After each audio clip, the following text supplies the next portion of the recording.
Hi అండి. Welcome back to Ammu's kitchen. నేను మీ సౌజన్య. ఈరోజు మనం మసాలా ఓట్స్‌ని ఏ విధంగా తయారు చేసుకోవాలో ఈ వీడియోలో మీకు చూపిస్తాను. ఓట్స్‌తో వెయిట్ లాస్ అవ్వాలనుకునే వాళ్ళకి ఈ విధంగా సింపుల్‌గా మసాలా ఓట్స్‌ని ప్రిపేర్ చేసుకొని చూడండి. చాలా అంటే చాలా టేస్టీగా ఉంటుంది. హెల్తీ రెసిపీ అనమాట. ఇప్పుడు మనం మసాలా ఓట్స్‌ని ఏ విధంగా తయారు చేసుకోవాలో ఈ వీడియోలో మీకు చూపిస్తాను. ఇప్పుడు మనం ప్రాసెస్‌ని చూద్దాం. ముందుగా మనం స్టవ్ ఆన్ చేసుకొని ప్యాన్ పెట్టుకొని అందులో ఒక టీ స్పూన్ ఆయిల్, ఒక పావు స్పూన్ జీలకర్ర, ఒక పావు స్పూన్ ఆవాలు, ఒక ఉల్లిపాయని సన్నగా కట్ చేసుకొని వేసుకోవాలి. అలాగే ఒక 2 పచ్చిమిర్చి సన్నగా కట్ చేసుకొని వేసుకోవాలి. అలాగే క్యారెట్ ముక్కలు, ఒక చిన్న టమాటాని సన్నగా కట్ చేసుకొని వేసుకోవాలి. ఒక 2 రెమ్మలు కరివేపాకు వేసుకొని వీటన్నిటిని కూడా పచ్చివాసన పోయేంత వరకు మగ్గించుకోవాలనమాట లో ఫ్లేమ్‌లో. మనకి ఇవన్నీ మగ్గిపోయాక ఇప్పుడు అందులో ఒక పావు స్పూన్ అల్లం వెల్లుల్లి పేస్ట్ వేసుకొని మూత పెట్టుకొని ఒక 2 నిమిషాల వరకు ఉడికించుకోవాలి వీటన్నిటిని గూడా. ఈ విధంగా ఉడికిపోయాక ఇప్పుడు అందులో రుచికి సరిపడా సాల్ట్ వేసుకోవాలి.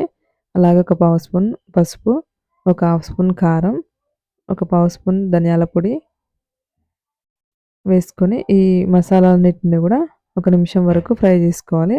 ఈ విధంగా ఫ్రై అయ్యాక ఇప్పుడు అందులో 2 కప్పుల వరకు వాటర్‌ని పోసుకోవాలి. మనం ఏ కప్పుతో అయితే ఓట్స్ తీసుకుంటామో ఆ కప్పుతో 2 కప్పుల వరకు వాటర్‌ని పోసుకోవాలి.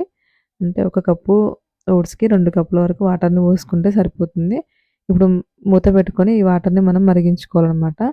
ఈ విధంగా మరుగుతున్నప్పుడు ఇప్పుడు అందులో ఒక కప్పు వరకు ఓట్స్‌ని వేసుకోవాలి.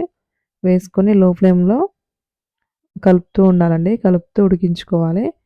ఒక 2 మినిట్స్ వరకు ఉడికించుకోవాలి. కొంచెం గరం మసాలా వేసుకుందాం. అలాగే కొత్తిమీర తరుగు వేసుకొని ఒక 2 మినిట్స్ వరకు ఉడికించుకోవాలి లో ఫ్లేమ్‌లో. ఈ విధంగా ఉడికినాక ఇప్పుడు అందులో ఒక చెక్క నిమ్మరసం పిండుకోవాలి. పిండుకొని స్టవ్ ఆఫ్ జేసుకోవాలనమాట. ఒకసారి కలుపుకొని స్టవ్ ఆఫ్ జేసుకోవాలి. అంతే అండి. ఈ విధంగా మనం ఎంతో టేస్టీగా మసాలా ఓట్స్‌ని ప్రిపేర్ చేసుకోవచ్చు. చాలా చాలా టేస్టీగా ఉంటుంది. వెయిట్ లాస్ అవ్వాలనుకునే వాళ్ళకి ఈ మసాలా ఓట్స్ ఈజీగా ప్రిపేర్ చేసుకొని తీసుకోవచ్చు. మీకు ఈ వీడియో నచ్చినట్లయితే ప్లీజ్ లైక్ చేయండి, షేర్ చేయండి, కామెంట్ చేయండి, సబ్స్క్రైబ్ చేసుకోండి. Thanks for watching.